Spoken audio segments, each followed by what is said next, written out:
Assalamualaikum warahmatullahi wabarakatuh. Selamat pagi teman-teman.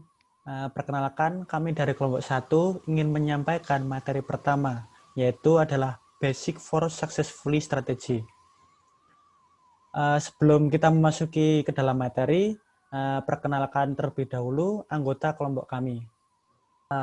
Untuk anggota kelompok, kami ada 6 orang. Yang pertama adalah saya sendiri, Ahmad Sodik Fuadi, NIM 05. Selanjutnya ada teman saya. Saya Ayatullah Tansinaga. Selanjutnya, Saya Tia Permata Ulfa. Saya Jen Iriani Sutarjo, NIM 49. Saya Renanda Agnia Devita Syafitri, NIM 65. Saya Wildan Dwi Lestianto, NIM 77. Ya, dari presentasi kali ini kami akan memaparkan 3 materi. Dalam presentasi kali ini kami akan memaparkan 3 agenda. Agenda yang pertama adalah penyampaian materi, agenda kedua adalah penyampaian jurnal, dan agenda ketiga adalah contoh kasus di dalam perusahaan. Baik, tidak usah berlama-lama, akan kita mulai presentasi dari kelompok pertama. Menurut Beck, strategi merupakan penetapan tujuan dan sasaran yang bersifat mendasar bagi sebuah organisasi. Strategi telah didefinisikan dalam berbagai cara. Pada umumnya, strategi tersebut berorientasi jangka panjang.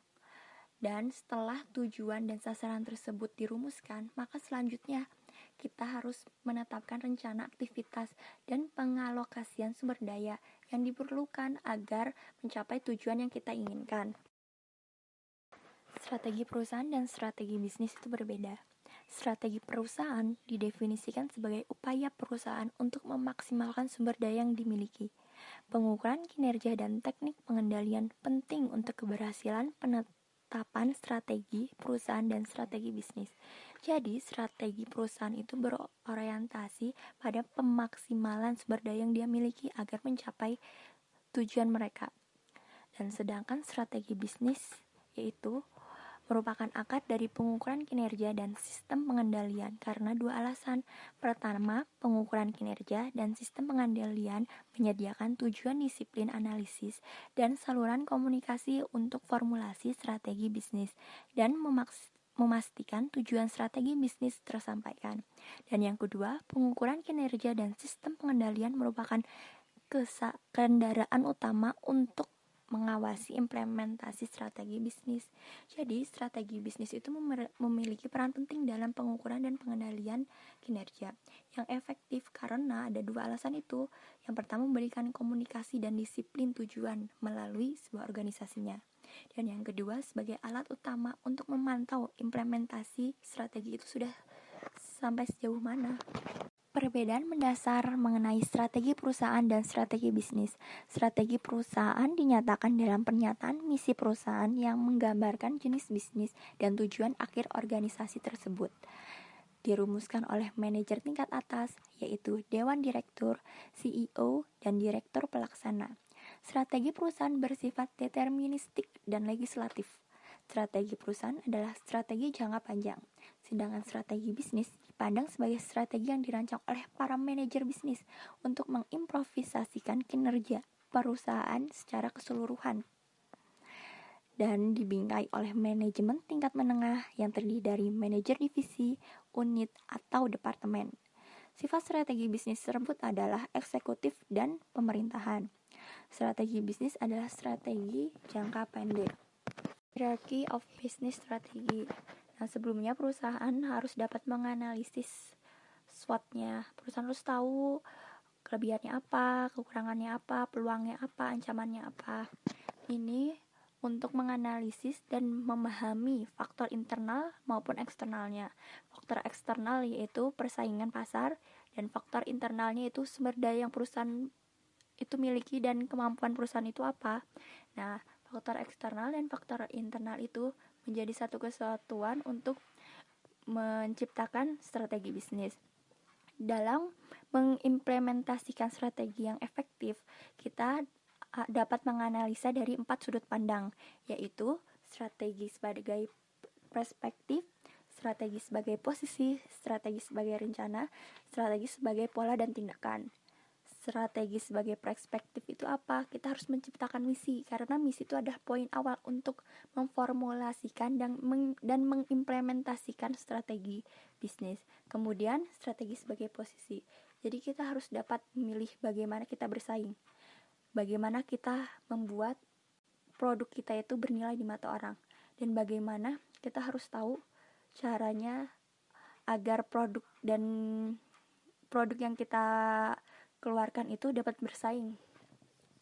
Dan kemudian strategi sebagai rencana. Strategi sebagai rencana itu sebelumnya kita harus menetapkan tujuan kinerja kita itu apa. Nah, karena persiapan rencana dan tujuan itu mewakili cara untuk menyampaikan strategi bisnis kepada organisasi dan mengkoordinasikan sumber daya internal untuk memastikan strategi dapat diterima. Kemudian strategi sebagai pola dan tindakan. Nah, dilakukannya beberapa inisiatif bekerja dalam cara yang tak terduga dan menyampaikan ide-ide baru kepada atasannya tentang bagaimana cara mengubah posisi bisnis. Nah, percobaan, trial dan error, dan terkadang keberuntungan bisa mempengaruhi pada taktik baru dan cara bersaingnya itu bagaimana. Ada 5 hal untuk menentukan persaingan. Yang pertama, customer. Yang kedua, supplier. Yang ketiga, substitute product. Yang keempat, new entrant. Yang kelima, competitive rivalry. Nah, kita harus tahu siapa customer kita, seberapa banyak mereka beli untuk kita, dan kita harus tahu juga siapa supplier utama kita, berapa kita membelinya, kemudian produk apa yang untuk menjadi pengganti agar tetap ada di pasaran, dan bagaimana mereka membedakan produk kita dengan produk yang lainnya, tentang kualitasnya, harganya, atau apa. Dan kita harus tahu apa penghalang untuk kompetitor itu bersaing dengan kita, apa yang kita bisa lakukan agar kita tidak bisa tersaingi oleh orang lain, oleh perusahaan lain. Dan kemudian kita harus tahu apakah industri naik atau turun, apakah banyak kompetitornya.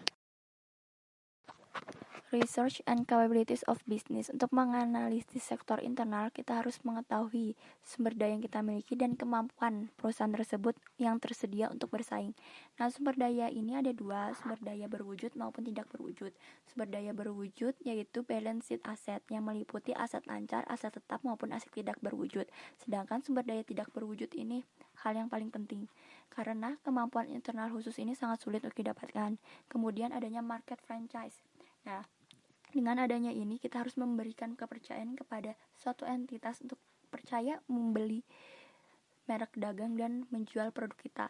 Kemudian adanya jaringan dan hubungan dengan supplier dan customer ini harus selalu dijaga, karena dengan adanya jaringan dan hubungan ini produk kita masih tersedia di pasar.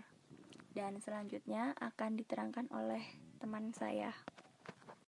Pengorganisasian untuk kinerja. Tujuan struktur. Kamus mendefinisikan struktur sebagai cara di mana bagian-bagian individu atau elemen disusun atau disatukan untuk membentuk keseluruhan. Aspek struktur organisasi ini mengakui bahwa kreativitas dan energi para manajer dan pekerja di seluruh bisnis harus disalurkan agar semua energi dapat menjadi seproduktif mungkin. Penataan perhatian dicapai oleh 3 pengungkit utama: desain unit kerja, rentang kendali, dan rentang akuntabilitas. Desain unit kerja. Blok bangunan dasar untuk desain organisasi adalah pengelompokan aktivitas kerja terkait di unit kerja. Unit kerja mewakili sekelompok individu yang memanfaatkan sumber daya perusahaan dan bertanggung jawab atas kinerja. Pilihan desain dasar. Ada 2 tipe dasar unit kerja. Yang pertama, kelompok orang dan sumber daya yang melibatkan dalam proses kerja yang serupa. Yang kedua, kelompok orang dan sumber daya yang berfokus pada pasar tertentu. Unit-unit yang dikelompokkan oleh proses kerja ketika organisasi baru dibuat adalah Karena itu cukup kecil, karyawan biasa bekerja sebagai jacks of all trades. Yang kedua, unit dikelompokkan berdasarkan fokus pasar. Cara utama kedua untuk melompokkan individu dan sumber daya perusahaan adalah berdasarkan pasar unit kerja yang berfokus pada pasar biasanya ditemukan dalam salah satu dari 3 konfigurasi dasar unit yang dikelompokkan berdasarkan produk, unit yang dikelompokkan berdasarkan pelanggan, dan unit yang dikelompokkan dengan geografi. Yang ketiga, unit yang dikelompokkan oleh pelanggan. Pengelompokan umum kedua yang didasarkan pada fokus pasar terjadi ketika bisnis dikelompokkan menurut jenis pelanggan dan jenis. Pengaturan pengorganisasian ini paling sering ditemukan ketika perusahaan memiliki sejumlah kecil pelanggan yang besar dan penting masing-masing. Yang keempat, unit yang dikelompokkan berdasarkan geografi. Jenis terakhir dari klaster yang berfokus pada pasar terjadi ketika perusahaan mengatur berdasarkan wilayah atau geografi. Pelaku membentuk unit kerja berbasis regional yang berfokus pada wilayah tertentu. Misalnya, perusahaan yang berbasis di AS atau Amerika Serikat dapat didirikan organisasi terpisah untuk melayani Kanada, Eropa, dan Asia Pasifik. Tugas masing-masing unit bisnis ini yang sering disebut sebagai bisnis regional adalah memasarkan dan menjual atau terkadang memproduksi produk perusahaan di wilayah geografis yang ditentukan. Hierarchy of accountability. Manajer harus memilih, misalnya, apakah akan mengelompokkan aktivitas bisnis berdasarkan fungsi oleh pelanggan. Pernyataan rumit karena biasanya tertanam dalam hierarki desain organisasi. Pada satu tingkat dalam organisasi manapun, unit dikelompokkan berdasarkan fungsi. Di tingkat lain, mereka dikelompokkan berdasarkan fokus pasar. Desain paling dasar adalah organisasi fungsional dengan unit kerja berbeda yang bertanggung jawab untuk pemasaran, penjualan, produksi, akuntansi, R&D, dan lain sebagainya. Spesialisasi dan responsif pasar sebagai titik awal dalam analisis kami ada 2, generalisasi tentang desain unit kerja yang benar hampir semua kasus. Pertama, perusahaan apapun strukturnya ketika diambil secara keseluruhan adalah entitas yang berfokus pada pasar. Yang kedua, juga harus jelas bahwa pada tingkat organisasi terendah semua aktivitas dikelompokkan berdasarkan fungsi untuk memungkinkan adanya spesialisasi. Akuntabilitas dan rangka kontrol. Hubungan pelaporan ini diilustrasikan dengan garis padat yang menghubungkan fungsi atau unit bisnis. Namun, kami belum memperkenalkan bagian terpenting dari struktur organisasi. Para manajer yang bertanggung jawab untuk mencapai tujuan dan strategi laba, ketika bagian organisasi dibuat berdasarkan hubungan pelaporan masing-masing manajer, garis padat yang menghubungkan individu menggambarkan rentang kendali untuk manajer cage dalam bagian organisasi. Span of control menunjukkan berapa banyak dan yang mana bawahan dan fungsi yang melaporkan ke setiap manajer dalam organisasi. Rangkaian perhatian. Kami telah memperkenalkan 3 pengungkit desain struktural yang digunakan manajer senior untuk mengatur bisnis mereka. Pertama, pengelompokan unit kerja berdasarkan fungsi atau pasar untuk mendorong spesialisasi atau daya tanggap pasar. Yang kedua, rentang kendali. Bawahan dan sumber daya di bawah kendali langsung manajer dan rentang akuntabilitas kisaran ukuran kinerja yang mana manajer bertanggung jawab kepada atasan. Selanjutnya, jurnal mengenai the complexity of the environment management control and firm performance. Yang pertama yaitu introduction. Penelitian ini didasarkan dari berkembangnya perusahaan dari waktu ke waktu yang menyebabkan terjadinya kompleksitas. Oleh karena itu, banyak perusahaan mengembangkan strategi dan program yang berbeda dengan meningkatkan sistem pengendalian manajemen. Pengendalian manajemen merupakan langkah efektif untuk mengatasi tantangan baru yang muncul dalam praktik manajerial. Tujuan dari manajemen kontrol sendiri adalah sebagai menolong dan menasihati leader dalam level keputusan strategis untuk mengurangi risiko dan meningkatkan kompleksitas dari environment. Artinya, bahwa manajemen kontrol adalah bagian dari bagian kontrol perusahaan, termasuk diantaranya yaitu kontrol internal, kontrol biaya, dan audit internal. Kemudian yang kedua, theoretical background and hypothesis. Lingkungan bisa memiliki banyak karakteristik dan dapat berubah bergantung situasi. Lingkungan dikatakan menjadi kompleks ketika terdapat banyak pelaku di dalamnya. Lebih lanjut, kekuatan interaksi satu dengan yang lainnya berpengaruh pada kesuksesan operasional dalam perusahaan. Lingkungan menjadi bergejolak ketika perusahaan menjadi kompleks dan tidak stabil. Pada penelitian sebelumnya, ditemukan bahwa perusahaan yang sering berkembang seiring dengan meningkatnya kompleksitas organisasi, penelitian pada kompleksitas lingkungan perusahaan dapat dilihat pada gambar di bawah ini. Pengendalian manajemen adalah proses yang memungkinkan manajer untuk memastikan bahwa sumber daya cukup dan digunakan secara efisien untuk menggapai tujuan mereka. Pengendalian manajemen harus menyediakan informasi untuk merancang, menyusun, dan memproses informasi yang beredar di dalam organisasi. Pengendalian manajemen harus dilaksanakan sebelum, selama, dan sesudah kegiatan. Berdasarkan teori kompleksitas lingkungan, pengendalian manajemen dan kinerja hipotesis yang dapat dibentuk adalah: 1. Adanya pegawai yang cakap menentukan efektivitas dari sistem pengendalian manajemen terhadap kompleksitas lingkungan. Yang kedua, kepemilikan informasi lingkungan secara real-time meningkatkan efektivitas dari sistem pengendalian manajemen. Selanjutnya, metodologi. Penelitian ini menggunakan metode kuota sampling.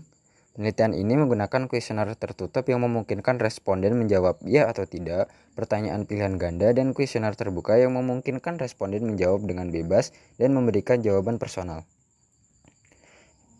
Yang pertama yaitu pengumpulan dan karakteristik sampel. Ukuran sampel dari 50 perusahaan Cina yang terdaftar di Madagaskar, hanya 32 perusahaan yang terpilih dengan beragam ukuran, bentuk usaha, dan berlokasi di 3 kota besar di Madagaskar. Yang kedua, identifikasi variabel. X1 adalah staf yang cakap, X2 adalah informasi yang real time. Jumlah dari 2 variabel yang mempengaruhi adalah variabel yang dipengaruhi Y. Kemudian, analisis data dan hasil. Yang pertama, hasil dari permasalahan keefektifan dari pengendalian manajemen. Tabel kedua yaitu menunjukkan bahwa 12 dari 32 perusahaan yang terpilih menanggapi bahwa pengendalian manajemen mereka sangat efektif. Kemudian yang kedua, hasil dari permasalahan kecakapan staf. Ada 3 tabel, itu tabel 3, tabel 4, dan tabel 5. Untuk tabel 3 menunjukkan bahwa 11 perusahaan menanggapi bahwa pentingnya kompetensi staf pada manajemen kontrol. Pada tabel 4, 14 perusahaan menanggapi bahwa pentingnya antisipasi, dan pada tabel 5, 13 perusahaan menanggapi bahwa pentingnya kompetensi staf. Selanjutnya yang ketiga, hasil pada informasi real time. Ada 3 tabel yaitu tabel 6, tabel 7, dan tabel 8. Pada tabel 6 menunjukkan bahwa pentingnya informasi real time pada implementasi manajemen kontrol. Pada tabel 7 menunjukkan bahwa pentingnya perubahan informasi real time terhadap perubahan lingkungan. Kemudian tabel yang ke-8 yaitu 14 perusahaan menanggapi bahwa pentingnya informasi secara real time. Kemudian, hubungan antara staf yang kompeten dengan pengendalian manajemen yang efektif.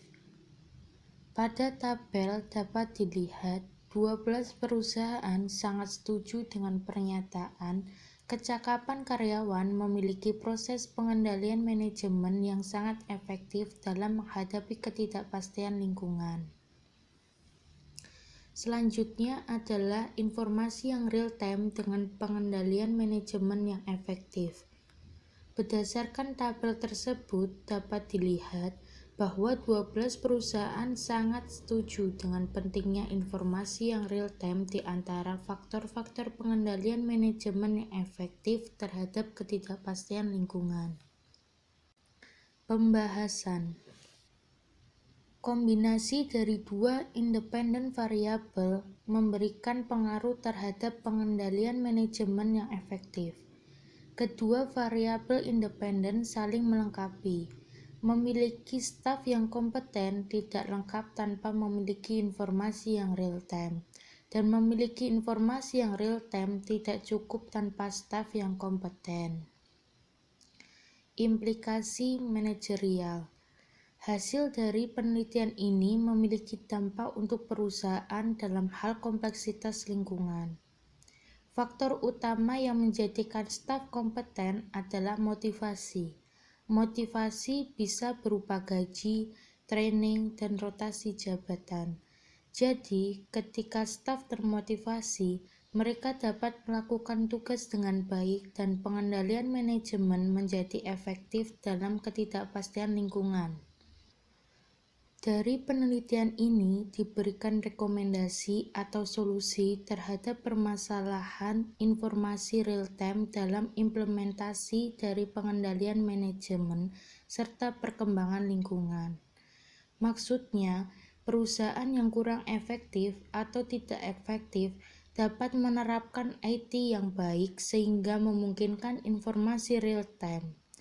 Dengan kata lain, menjadi tren berskala besar membuat instrumen selalu terhubung dengan lingkungan dan terhubung dengan dunia luar juga merupakan indikator kunci dari akuisisi informasi real-time yang baik. Kesimpulan dari penelitian ini adalah penelitian ini menemukan bahwa lingkungan berperan penting dalam manajemen efektif dari suatu perusahaan. Adanya staf yang kompeten dalam kaitannya dengan pengendalian manajemen dan menghadapi fakta, kepemilikan informasi yang real-time untuk penerapan pengendalian manajemen, dan pengembangan lingkungan adalah indikator dan faktor utama yang memungkinkan pengendalian manajemen efektif terhadap ketidakpastian lingkungan. Dalam materi ini, kami kelompok 1 memberikan contoh kasus yang ada pada PT Vale Indonesia Tbk, berlokasi di Surwako, Kecamatan Uha, Kabupaten Luwu, Provinsi Sulawesi Selatan. PT Vale Indonesia merupakan perusahaan yang bergerak dalam bidang tambang nikel yang menjadi salah satu terbesar di dunia. Rata-rata volume produksi nikel per tahun mencapai 75.000 metric ton. Nikel yang dihasilkan PT Vale diekspor seluruhnya kepada Sumitomo Metal Mining dalam kontrak khusus jangka panjang yang dijalin kedua perusahaan tersebut. Pembahasan selanjutnya adalah visi misi dari perusahaan PT Vale Indonesia. Visi PT Vale Indonesia sendiri adalah menjadi perusahaan sumber daya alam nomor 1 di Indonesia yang menggunakan standar global dalam menciptakan nilai jangka panjang melalui keunggulan kinerja dan kepedulian terhadap manusia dan alam. Sedangkan misinya adalah mengubah sumber daya alam menjadi kemakmuran dan pembangunan yang berkelanjutan. Kita akan masuk ke kasus dan pembahasan. Pelemahan ekonomi global di tahun 2015 terus berlanjut di tengah meningkatnya turbulensi keuangan yang diikuti oleh aktivitas ekonomi di negara maju yang juga menurun. Tekanan terhadap negara-negara berkembang tidak menunjukkan tanda-tanda yang mereda. Adanya kekhawatiran akan dampak global dengan terus menurunnya perekonomian Cina dan menurun tajam harga komoditas dan harga minyak. Kondisi tersebut juga berdampak pada PT Vale Indonesia, di mana kondisi tersebut menjadikan harga nikel global mengalami penurunan dan ketidakpastian. Tahun 2015 juga menjadi salah satu tahun yang penuh tantangan dalam sejarah PT Vale. Para produsen nikel berusaha keras dalam menghadapi harga nikel yang mencapai posisi terendahnya dalam 13 tahun terakhir dan pada tekanan arus kas yang negatif. Tidak hanya itu, pada tahun 2016 ketika harga nikel dalam posisi yang rendah sepanjang sejarah, PT Vale tidak hanya berhasil menciptakan kinerja yang kuat, tetapi juga berhasil meletakkan fondasi yang kuat untuk pertumbuhan yang berkelanjutan di masa depan. Di saat harga nikel turun hingga $7.700 Amerika Serikat per ton di bulan Februari 2016 dari harga realisasi rata-rata $13.061 Amerika Serikat di tahun 2014, perusahaan segera mengambil langkah-langkah untuk mengendalikan biaya dan meningkatkan produktivitas sehingga mampu menurunkan biaya produksi per unit untuk mempertahankan arus gas yang kuat. Tindakan ini membentuk fondasi yang kuat bagi PT Vale dalam menghadapi tantangan harga nikel di masa yang akan datang dan untuk meraih keuntungan optimal dari setiap perbaikan harga di masa depan. PT Vale secara spesifik berusaha untuk menjadi lebih efisien dengan menjalankan pengendalian penggunaan energi yang lebih baik, memprioritaskan penggunaan sumber daya internal, menurunkan discretionary cost, serta melakukan upaya-upaya efisiensi lainnya. Sumber daya internal merupakan sumber daya yang dimiliki sebuah entitas atau perusahaan, baik fisik maupun non-fisik, meliputi sumber daya manusia, peralatan, perlengkapan, aset, dan komponen-komponen perusahaan lainnya. Sedangkan discretionary fixed cost atau biaya tetap diskresioner adalah pengeluaran untuk biaya pada periode tertentu atau aset tetap yang dapat dihilangkan atau dikurangi tanpa berdampak langsung pada laba yang didapatkan oleh suatu bisnis.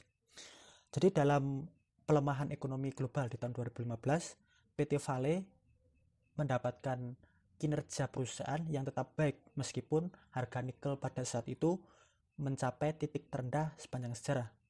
Luar biasanya lagi, PT Vale dapat melakukan efisiensi dan efektivitas kinerja melalui kebijakan-kebijakan yang diambil oleh perusahaan. Dalam slide berikut ini bisa kita lihat harga jual nikel rata-rata. Dalam tabel tersebut bisa dilihat jika tahun demi tahun harga nikel rata-rata mengalami penurunan. Hal tersebut karena beberapa faktor yang telah disebutkan di awal. Walaupun dihadapkan pada kondisi pelemahan harga nikel, PT Vale tetap berkomitmen untuk mempertahankan kinerja keuangan melalui kebijakan dan langkah-langkah strategisnya. Hal ini terbukti dari hasil pengukuran kinerja keuangan PT Vale melalui profitability ratio atau indikator kinerja keuangan. Pada grafik 2 di samping menunjukkan bagaimana perusahaan melakukan usaha dalam menurunkan cost of revenue atau biaya produksi dimulai pada tahun 2013 ketika harga nikel masih memperlihatkan penurunannya.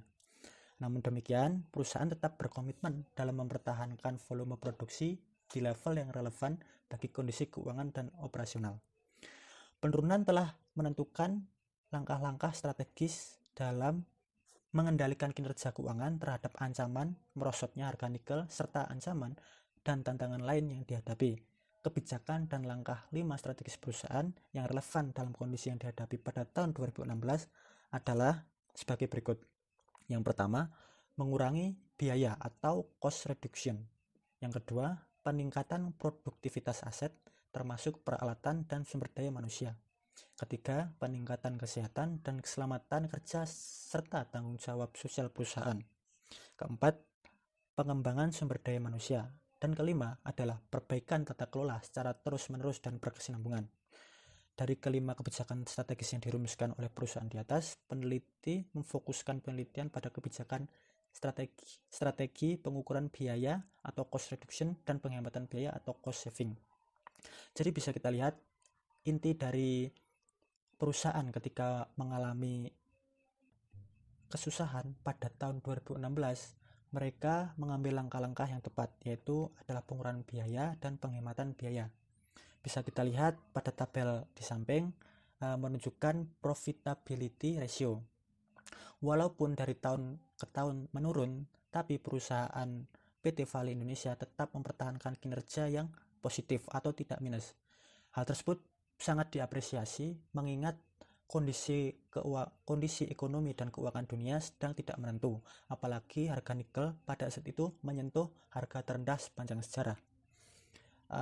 Ada grafik 2, yaitu ada tren harga nikel, penjualan dan harga pokok. Bisa kita lihat di situ grafik dari tren harga nikel yaitu menurun, biaya pokok produksi juga menurun karena perusahaan dapat melakukan cost saving, di mana hal tersebut adalah hal yang bagus, menjadikan perusahaan tetap survive di masa yang sangat sulit pada saat itu. Dan bisa dilihat pada grafik penjualan nikel, perusahaan PT Vale Indonesia mempertahankan penjualan yang terus naik dan kinerja yang bagus. Sebelumnya, saya jelaskan dulu untuk analisis SWOT. Analisis SWOT adalah metode perencanaan strategis yang digunakan untuk mengevaluasi kekuatan, kelemahan, peluang, dan ancaman dalam suatu proyek atau suatu spekulasi bisnis. Seperti yang ditampilkan di PPT, untuk strength dari PT Vale Indonesia adalah yang pertama, PT Vale memiliki kontrak perjanjian must take atau harus ambil dalam jangka panjang dengan pemegang saham pendiri perusahaan, yaitu Vale Canada Limited dan Sumitomo Metal Mining, sehingga berapapun produksi yang dihasilkan oleh PT Vale akan dijual berdasarkan kontrak tersebut. Yang kedua, PT Vale memiliki pabrik pengolahan yang mampu berproduksi lebih dari 80.000 ton. Untuk weakness-nya, yang pertama, PT Vale tidak memiliki kendali dalam harga nikel global. Untuk yang kedua, PT Vale tidak memiliki kendali dalam pergerakan harga bahan bakar minyak dan komoditas. Untuk peluangnya ada dua, yaitu yang pertama, harga nikel diharapkan konsisten di harga yang menguntungkan bagi PT Vale. Sehingga jika harga nikel berada dalam tingkat harga yang menguntungkan perusahaan, maka pendapatan dan kinerja keuangan perusahaan akan meningkat secara signifikan. Untuk yang kedua, menciptakan inovasi dalam rangka pengendalian dan penghematan biaya. Dan yang terakhir, ancaman. Pertama, fluktuasi harga nikel yang di luar kendali mempengaruhi pendapatan dan kinerja keuangan perusahaan. Fluktuasi harga bahan bakar minyak dan komoditas yang tidak dapat dikendalikan oleh perusahaan dan kondisi alam turut berperan besar dalam produktivitas. Untuk selanjutnya, kesimpulan. Untuk kesimpulannya yaitu yang pertama, langkah strategis yang ditentukan oleh PT Vale dalam menghadapi tantangan rendahnya harga nikel sejak tahun 2015 dan mencapai level terendah di tahun 2016 adalah dengan melakukan strategi pengurangan biaya dan penghematan biaya atau cost reduction and cost saving. Strategi tersebut bertujuan untuk mengendalikan kinerja keuangan PT Vale dan terbukti efektif. Sesuai dengan tujuan Presiden Direktur PT Vale Indonesia, yaitu konsisten dalam menjalankan strategi yang berfokus pada efisiensi dan pengurangan biaya serta peningkatan produktivitas, berhasil mempertahankan kinerja PT Vale yang tepat, sehat, dan kuat. Menjadi strategi tepat yang dipilih dan menjadikan perusahaan tetap bertahan walaupun di saat yang sulit. Untuk yang kedua, pengukuran kinerja keuangan PT Vale selanjutnya dilakukan sebagai indikator penting yang menunjukkan apakah langkah strategis yang diambil oleh perusahaan sudah tepat. Indikator kinerja keuangan tersebut adalah melalui pengujian rasio profitabilitas atau profitability ratio. Rasio profitabilitas PT Vale pada tahun 2016 menurun atau lebih rendah dibandingkan dengan 5 tahun terakhir. Berdasarkan analisa rasio profitabilitas tersebut menunjukkan bahwa rasio yang lebih rendah tersebut terutama disebabkan oleh penurunan harga rata-rata realisasi nikel. Tren rasio profitabilitas yang mulai menunjukkan penurunannya adalah sejak tahun 2015 dan mencapai kinerja terendah di tahun 2016. Namun demikian, dengan kondisi harga nikel di level terendah tersebut, PT Vale masih mampu mempertahankan rasio positif atau netral. Dengan kata lain, PT Vale masih mampu mempertahankan positif income atau netral income di tahun 2016. Terima kasih teman-teman atas perhatiannya. Sekian presentasi dari kelompok pertama. Bila ada yang ingin didiskusikan dan ditanyakan, bisa melalui grup atau di pertemuan perkuliahan. Jika ada kesalahan, kami memohon maaf sebesar-besarnya. Sekian, wassalamualaikum warahmatullahi wabarakatuh.